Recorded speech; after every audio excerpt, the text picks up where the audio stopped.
कोणी सांगितलं स्मशानामध्ये भूत असतात, कोणी सांगितलं स्मशानामध्ये भूत असतात. भूत तर खरं गावात असतात, भूत गावात असतात. मेलेली माणसं खरी भूत या मुंबईत जगताय शहरामध्ये, आणि मेलेली मडी मात्र त्या स्मशानामध्ये आहेत. भीमाला प्रचंड राग आला आणि भीमा आपल्या कामासाठी अंगावर पोत्याची गोणी कंबर बांधली, हातामध्ये दणकटाशी टोकात पहार घेऊन भीमा रागारागाने निघाला. आणि तो बायकोला सांगतो की मी या मुंबईमध्ये रेड्यासारखं हत्तीसारखं बळ असून सुद्धा मला कोणी काम दिलं नाही, दिले तर 2च रुपये खाणीमध्ये, त्यापेक्षा मला ही भूतांची राख, मढ्यांची राख चालून मला रोज 10 रुपये मिळाले, असा विचार करत भीमा तिथून निघून गेला. प्रचंड शांतता पसरलेली होती. रात्रीची वेळ होती. भीमा गावाच्या बाहेर निघालेला असताना प्रचंड शांतता.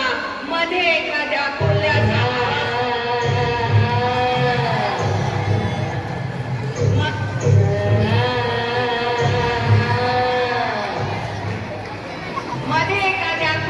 आवाज येत होता. साप रस्त्याने जात होते. एखाद्या दूरवर अशा भागामध्ये रात्रीचा घुबडांचा भुतकार ऐकायला येत होता. भीमा थोडासा घाबरला होता. कसा तरी तो गावापर्यंत आला. गावामध्ये भयान शांतता होती. भीमा गावापर्यंत आला आणि गावामध्ये त्याने पाहिलं, लोक झोपलेली होती. एखाद्या घरामध्ये थोडासा कंदील दिसत होता. कुठे प्राण्यांचा आवाज येत होता. मध्येच कोल्ह्यांची कोल्हेकुरी ऐकायला येत होती. पण भीमा मात्र तिथून पुढे गेला. तो काही न घाबरता गावापाशी आला आणि त्याला आता वाटलं की आता सारा गाव झोपलेला आहे, आता मात्र मी ते सावकाराचं प्रेत मी शोधू शकतो. मध्यान रात्रीची वेळ झाली होती. मध्यान रात्र आणि भीमा कुठे होता? स्मशानामध्ये होता. आणि स्मशानामध्ये तो प्रेतांची गोण इकडून तिकडे पालथी घालत, रस्त्यामध्ये त्याला फुटलेली मडकी, तिरडी, हाडं, चमकणाऱ्या वस्तू.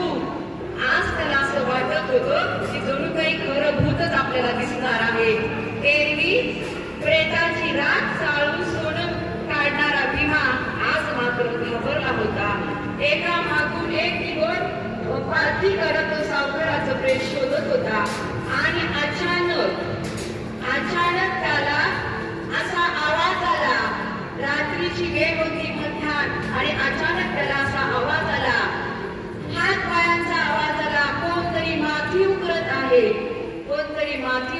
आहे, प्राण्यांचा आवाज येत आहे. तसा भीमा ताडकन घाबरला. आज काहीतरी भूत या ठिकाणी आलेला आहे.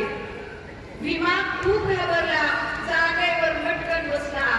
पण थोडासा धीर त्याने धरला आणि समोर पाहतो तर काय, कोल्ह्यांची जमात त्या ठिकाणी होती. कोल्ह्यांना कुणीतरी या ठिकाणी म्हणजे जिवंत प्राणी किंवा माणूस मेलेल्याची खबर लागली होती, वास लागला होता. आणि खूप सारी कोल्ह्यांची टोळी त्या ठिकाणी जमली होती. आणि त्या कोल्ह्यांची प्रचंड स्पर्धा सुरू झाली होती की हे प्रेत उकरण्यावरून त्याच्यामध्ये स्पर्धा होती. भीमाला खूप राग आला. दिवसभर तो त्या सावकाराचा विचार करत होता आणि आता मात्र मला हे प्रेत सापडतात. कोल्ह्याने त्याच्यावर हल्ला केला.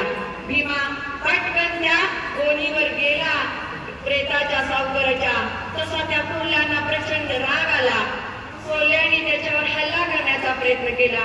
भीमाने काखेमधली पहार काढली आणि खोदायला सुरुवात केली.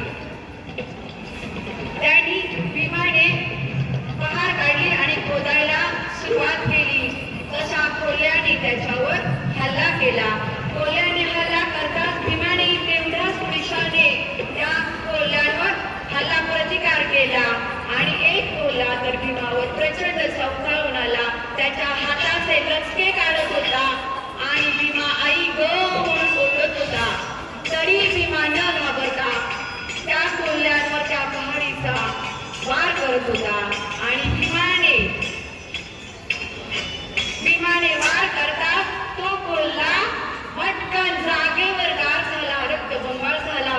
कोल्ह्यांचा त्याच्यावर प्रचंड वार बसला होता.